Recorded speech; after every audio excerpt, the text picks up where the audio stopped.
नमस्कार दोस्तों, मैं अनिल कुमार शर्मा आपका स्वागत करता हूं Anil Sharma GB YouTube channel पर। अगर आप मेरे इस चैनल अनिल शर्मा जीबी पर पहली बार विजिट कर रहे हो तो आपसे आग्रह है कि आप मेरे इस चैनल अनिल शर्मा जीबी को सब्सक्राइब कर लें, ताकि मेरे द्वारा जो भी वीडियो बनाई जाए उसका नोटिफिकेशन आपके पास सबसे पहले पहुँचे और आप मेरे वीडियो को देख सकें।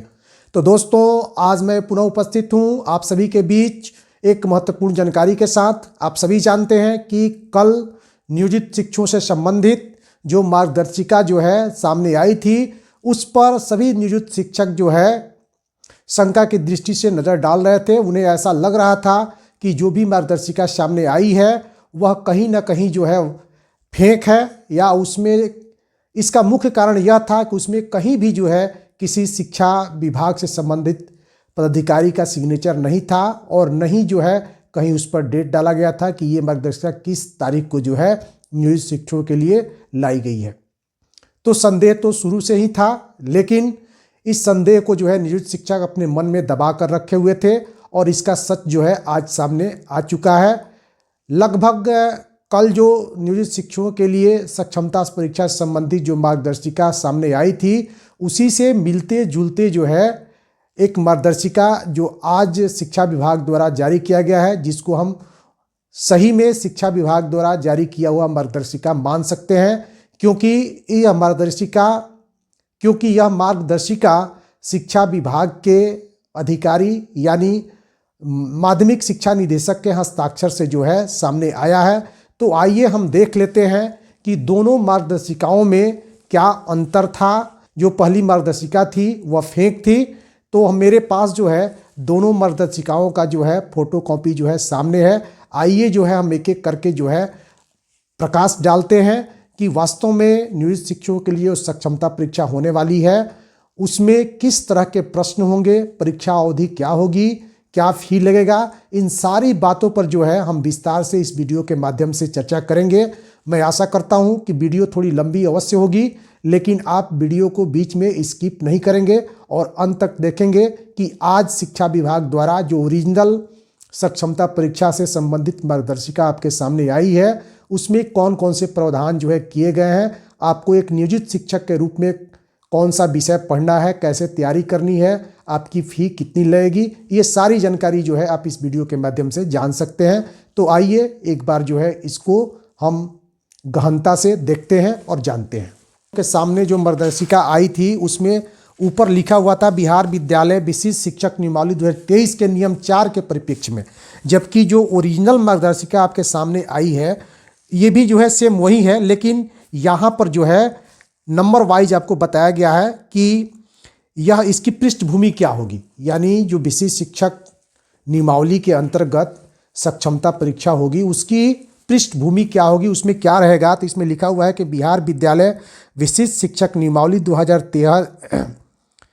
2023 के नियम 4 के आलोक में राज्य में कार्यरत स्थानीय निकाय शिक्षकों का सक्षमता परीक्षा लिया जाना है। इस नियमावली के तहत स्थानीय निकाय द्वारा नियुक्त सभी शिक्षकों को, यानी चाहे वह वर्ग 1 के शिक्षक हो या 10+2 के शिक्षक हो, सभी शिक्षकों को जो है सक्षमता परीक्षा उत्तीर्ण करना आवश्यक है, तथा सक्षमता परीक्षा उत्तीर्ण होने और वैसी सक्षमता परीक्षा के उपरांत आवंटित विद्यालय में योगदान के पश्चात वे विशिष्ट शिक्षक कहलाएंगे। यानी यह स्पष्ट हो गया कि लाख जो है हमने विशिष्ट शिक्षक को लेकर के आपत्ति दर्ज कराई थी, लेकिन शिक्षा विभाग द्वारा विशिष्ट शिक्षक ही जो है आप जब सक्षमता परीक्षा उत्तीर्ण करेंगे तो आपको वही नाम जो है दिया जाएगा। तो कहीं ना कहीं इसमें नियोजित शिक्षकों की जो वास्तविक मांग थी इसको जो है ठुकराया गया है, दरकिनार किया गया है। सक्षमता परीक्षा के उपरांत विद्यालय में योगदान करने की तिथि से इनका जिला स्तरीय एकल संवर्ग होगा। ये आप सभी जानते हैं कि जब आप सक्षमता परीक्षा उत्तीर्ण करेंगे तो नियोजित शिक्षकों का जो संवर्ग होगा वो जो है जिला संवर्ग होगा। अब इसमें हम देख लेते हैं कि जो प्रश्न होंगे उसका स्तर किस तरह के होंगे। तो प्रश्न का जो स्तर होगा वो बहुविकल्पीय होगा और प्रत्येक प्रश्न जो है 1 अंक का होगा। इसके पहले भी जो मार्गदर्शिका जो है सामने आई थी उसमें भी जो है ये बातें जो है जारी की गई थी, बताई गई थी। नेगेटिव मार्किंग का इसमें प्रावधान नहीं है, इसलिए नियोजित शिक्षकों को चिंता करने की कोई ज़रूरत नहीं है। आप जो है अपनी परीक्षा में लग जाइए और जितना सही उत्तर हो सके उतना तो पहले आप दे लीजिए। उसके बाद अगर आपका जो है किसी प्रश्न का उत्तर कन्फर्म आप नहीं है तब भी जो है उसको छोड़िए मत, बल्कि उसमें अनुमान के आधार पर जो है उसमें आप टिक लगाइए। निश्चित रूप से बहुत सारे ऐसे क्वेश्चंस जिसके प्रश्न आपके क्वेश्चंस होंगे जिसका आपका उत्तर नहीं मालूम होगा, लेकिन आपने बिना टिक लगाए उसको छोड़ दिया तो इसमें आपको नुकसान हो सकता है। आप निश्चित रूप से लगभग सभी प्रश्नों को टच करने का प्रयास कीजिए। अब आगे बढ़ते हैं कि इसमें जो है हम देख लेते हैं कि जो पहले आपका जो है दिया गया था कि पाठ्यक्रम क्या होगा, तो इसमें लिखा हुआ है कि बिहार लोक सेवा आयोग द्वारा आयोजित TRE 1 TRE 2 के लिए निर्धारित पाठ्यक्रम तो पहले भी था, अब भी था। अब भी प्रश्न पत्र का पैटर्न क्या होगा, तो कक्षा 1 से 5 के अध्यापकों के लिए इसमें जो प्रश्न होगा वह भाषा से 30 नंबर का होगा, यानी 30 प्रश्न होगा। दूसरा पेपर जो है सामान्य अध्ययन का होगा, ये प्रश्नों की कुल संख्या इसमें 40 होगी। और भाग 3 में जो है सामान्य विषय होंगे जिसका जो है प्रश्न आपका जो है 80 अंक का होगा। तो इस प्रकार आप देख सकते हैं कि कुल परीक्षा हमारा जो है 150 अंक का होगा। यहाँ पर जो है अब स्पष्ट हो गया कि वर्ग 1 से 5 के जो शिक्षक होंगे उनके लिए अलग परीक्षा की व्यवस्था होगी, 6 to 8 के लिए अलग परीक्षा की व्यवस्था होगी और 9-10 के लिए अलग परीक्षा की व्यवस्था होगी। तो 30 नंबर आपका भाषा से होगा, यानी इसमें भाषा में आपका हिंदी भी हो सकता है, अंग्रेजी भी हो सकता है, और जो हमारे नियोजित शिक्षक उर्दू विषय से जो है बहाल हुए हैं उनके लिए भाषा के रूप में जो है उर्दू विषय होगा। तो भाषा 30 नंबर का हो गया। और समान अध्ययन यानी सोशल स्टडी जो है ये आपका 40 नंबर का हुआ। और सामान्य विषय जिसको हम लोग आप जीके भी कह सकते हैं, करंट अफेयर्स भी कहते हैं, ये आपका 80 नंबर का हुआ। अब आइए देख लेते हैं कि कक्षा 6 से 8 के अध्यापकों के लिए क्या क्या करना पड़ेगा। तो सेम जो है जैसे वर्ग 1 से 5 के लिए है वैसे ही जो है 6 to 8 के लिए प्रश्नों की संख्या जो है इसमें निर्धारित की गई है। अब इसमें थोड़ा सा अंतर क्या होगा कि आप सभी जानते हैं कि 6 to 8 में जो शिक्षक बहाल होते हैं वे सब्जेक्ट वाइज होते हैं। तो इसमें आपका भाषा जो है उनका 30 नंबर का होगा, सामान्य अध्ययन भी जो है 30 नंबर का होगा, लेकिन जिस विषय से उनकी बहाली हुई है उस विषय से उनका प्रश्न जो है 80 नंबर का होगा। तो 6 to 8 के जो हमारे नियोजित शिक्षक हैं उनको इस बात पर ध्यान देना है कि उनका स्कोरिंग जो सब्जेक्ट है उनका खुद का अपना सब्जेक्ट है, इसमें उनको किसी तरह की परेशानी नहीं होनी चाहिए। अगर आपकी बहाली 6 to 8 में अगर हिंदी विषय में हुई है तो हिंदी विषय से आपका प्रश्न जो है 80 अंक का होगा। और अगर आपकी बहाली जो है सोशल साइंस में हुई है तो उसमें भी आपका 80 नंबर। तो इस पे आपकी पकड़ जो है अच्छी होनी चाहिए ताकि आप इस परीक्षा में अच्छे अंक ला करके वांछित जिला जो है प्राप्त कर सके। आगे बढ़ते हैं और देखते हैं कि जो है 9-10 के लिए क्या है। तो 9-10 के लिए भी जो है वही है जो 6 to 8 के लिए है, और 11-12 के लिए जो है सेम वही प्रक्रिया है, वही प्रश्न पत्र होंगे, उतने ही अंक होंगे। तो निश्चित रूप से जो अभी सक्षमता परीक्षा के लिए मार्गदर्शिका सामने आई है इसमें सारी बातें जो है पूर्व की जो मार्गदर्शिका आई थी उससे स्पष्ट जो है इसमें दिख रहा है। आगे बढ़ते हैं और देखते हैं कि परीक्षा फी क्या है। तो पूर्व में भी जो मार्गदर्शिका सामने आई थी उसमें परीक्षा फी जो है 1100 रुपया रखा गया था, और इसमें भी जो है परीक्षा शुल्क जो है 1100 रुपया रखा गया है, वो सभी कैटेगरी के लिए होगा। थोड़ा सा यहाँ पर जो है ये परीक्षा शुल्क कम होना चाहिए या नहीं होना चाहिए, क्योंकि यह परीक्षा जो है एक विभागीय परीक्षा है और इसमें जो है बिहार विद्यालय परीक्षा समिति जो है संलग्न है, उसी के माध्यम से परीक्षा होने वाली है। तो कहीं ना कहीं जो है इस परीक्षा फी को जो है कम करना जरूरी हो जाता है। आगे बढ़ते हैं और देख लेते हैं कि आपकी परीक्षा जो है ऑनलाइन ही होगी, यानी CBT यानी कंप्यूटर बेस्ड। इसमें आपको जो समय दिया जाएगा वो 2 घंटा 30 मिनट का होगा। और मैंने आपको बता दिया है कि इसके लिए आपको किसी कंप्यूटर सर्वे में जाकर परीक्षा देने की ज़रूरत नहीं है। आप परीक्षा हॉल आपके लिए जो है निर्धारित होगा, परीक्षा केंद्र निर्धारित किए जाएंगे।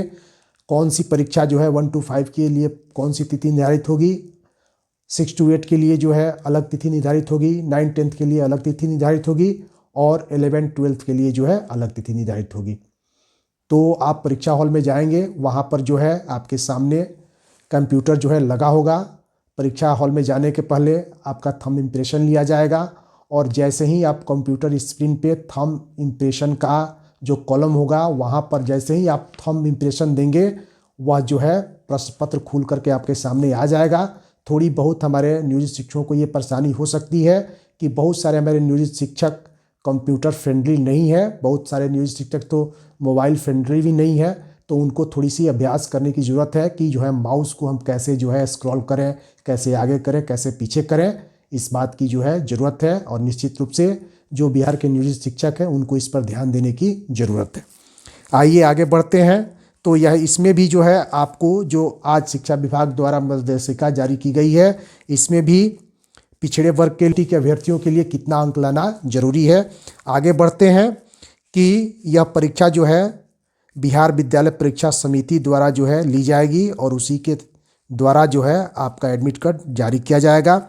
आगे बढ़ते हैं और देख लेते हैं कि सारा शेड्यूल जो पहले था, यानी विज्ञापन प्रकाशन की तिथि जो है 26/1/2024 है। ऑनलाइन आवेदन प्राप्ति की तिथि जो है 1 फरवरी से 15 फरवरी 2024 तक रखा गया है और एडमिट कार्ड जो है आप डाउनलोड कर सकते हैं 5 फरवरी से 16 फरवरी 2024 तक। यहाँ पर थोड़ा सा जो है जो स्थिति बन रही है वो सोचनीय बन रही है कि फॉर्म जो है अप्लाई करने का अंतिम तिथि जो है 15 फरवरी है, लेकिन आपका एडमिट कार्ड जो है 5 फरवरी से जो है डाउनलोड होना शुरू हो जाएगा। तो निश्चित रूप से एडमिट कार्ड डाउनलोड करने में आपको परेशानी होगी, क्योंकि जो भी हमारे नियोजित शिक्षक हैं पहले फॉर्म अप्लाई करेंगे, उनका जो एडमिट कार्ड होगा वो पहले बनेगा। यह एक जटिल प्रक्रिया है। फिर भी और जो परीक्षा की जो तिथि है वो परीक्षा की तिथि आपको 26/2/2024 से 13 मार्च 2024 तक जो है निर्धारित की गई है। तो लगभग सारी बातें जो है पूर्व की भांति है। इसके बाद जो है आपको परीक्षा देने के पहले आपका थंब इम्प्रेशन लिया जाएगा। इसके साथ साथ आगे इसमें बताया गया है कि शिक्षक अभ्यर्थी द्वारा परीक्षा फॉर्म भरते समय कौन कौन से डॉक्यूमेंट्स जो है उनको अपलोड करना है। अतः आपको जो है ये सारे जो है डॉक्यूमेंट्स हैं इसको इकट्ठा करके रख लेना चाहिए, ताकि जब आप परीक्षा फॉर्म सबमिट करें तो उस समय आपको किसी प्रकार की परेशानी जो है न हो। इसमें है आधार कार्ड आपके पास होना चाहिए, मैट्रिक का प्रमाण पत्र होना चाहिए। अगर आपने टेट, सीटेट या स्टेट किया है तो उसका प्रमाण पत्र भी अपलोड होगा। उसके बाद प्रशैक्षणिक प्रमाण पत्र, यानी आप ट्रेंड हैं तो निश्चित रूप से आपका ट्रेंड सर्टिफिकेट जो है इसमें लिया जाएगा। लेकिन वहीं हमारे जो नियोजित शिक्षक जो कि शिक्षा मित्र के रूप में बहाल किए गए थे, उनके पास जो है दक्षता परीक्षा का भी सर्टिफिकेट है और नियोजन इकाई द्वारा जो उनको प्रमाण पत्र दिया गया था, नियुक्ति पत्र दिया गया था। तो यहाँ पर दक्षता परीक्षा अपलोड करने की बात तो सामने नहीं आ रही है, लेकिन जब आपकी बहाली हुई थी और मुखिया जी के माध्यम से जो आपको नियुक्ति पत्र दिया गया था, उस नियुक्ति पत्र को निश्चित रूप से इसमें डाउनलोड करना है। तो बहुत सारे हमारे नियोजित शिक्षक हैं जो कि इस नियुक्ति पत्र को संभाल करके रखे हुए हैं। बहुत सारे नियोजित शिक्षक हैं कि उनके पास है लेकिन कहाँ है इसकी जानकारी नहीं है। तो निश्चित रूप से ये सारे तरह के डॉक्यूमेंट्स जो है आप तैयार करके रखें, ताकि जो है परीक्षा के समय आपको किसी प्रकार की जो है परेशानी न हो। 3 बार थंब इम्प्रेशन और उसके बाद जो है आइरिस रिकॉग्निशन यानी आँख की पुतली का मिलान जो है वहाँ किया जाएगा। और यह प्रक्रिया जो है आप जब परीक्षा केंद्र पर बैठेंगे तो यह प्रमाणित करेगा कि आप वही नियोजित शिक्षक हैं जिनका थंब इम्प्रेशन या आँख की पुतली का जो है ये फोटो लिया गया है, वही है। साथ ही साथ मैं आपको बता दूं कि इसमें भी जो है ये व्यवस्था की गई है कि अगर आप सक्षमता परीक्षा की प्रैक्टिस करना चाहते हैं तो 7:30 बजे शाम से 9:30 बजे तक जो है आप अपने डाइट के ICT लैब में जो है, जो कि वहाँ से 5 बजे ये प्रशिक्षण शुरू हो जाता है, आप ऑनलाइन जो है इसको देख सकते हैं। और अपना ध्यान देने योग्य है कि जिला कार्यक्रम पदाधिकारी स्थापना यह ध्यान रखेंगे कि सभी प्रकार के न्यायालयीय पदाधिकार में विचाराधीन मामलों से संबंधित अभ्यर्थी का सक्षमता परीक्षा आवेदन पत्र सबमिट नहीं होगा। यानी अगर आपका किसी भी तरह का मामला शिक्षा विभाग से संबंधित अगर लटका हुआ है या फिर जो है वो अपीलीय पदाधिकार में है, तो आप सक्षमता परीक्षा से वंचित हो सकते हैं। और इसके बाद जो है आगे ये दिया गया है कि परीक्षा समाप्ति के पश्चात सभी विषयों का उत्तर कुंजी बिहार विद्यालय परीक्षा समिति द्वारा अपने वेबसाइट पर जो है अपलोड कर नियमानुसार अग्रेतर कार्रवाई की जाएगी। यह पत्र जारी किया गया है निदेशक माध्यमिक शिक्षा विभाग पटना के द्वारा। तो इसमें अब स्पष्ट हो गया है कि इस लेटर में जो है माध्यमिक शिक्षा निदेशक का जो है रेफरेंस दिया गया है। साथ ही साथ आपको एडमिट कार्ड कहाँ मिलेगा, तो बिहार विद्यालय परीक्षा समिति का जो वेबसाइट है उस पर प्राप्त होगा। जबकि इसके पूर्व में जो मार्गदर्शिका थी उसमें इन सब बातों की जानकारी नहीं दी गई थी, जिससे उस मार्गदर्शिका पर जो है संदेह उत्पन्न हो रहा था। और दोस्तों आगे बता दें कि जो भी नियोजित शिक्षक एसएसए से वेतन प्राप्त करते हैं उनके लिए आवंटन जिलों में बहुत जल्द जो है 1 से 2 दिन में आ जाएगी। तो आप जो है अपना नेगेटिव और पॉजिटिव जो है अपने प्रखंड में तुरंत जमा कर दें ताकि आपका वेतन भुगतान जो है ससमय हो सके। तो आशा करता हूं दोस्तों कि आप सभी को ये वीडियो पसंद आई होगी।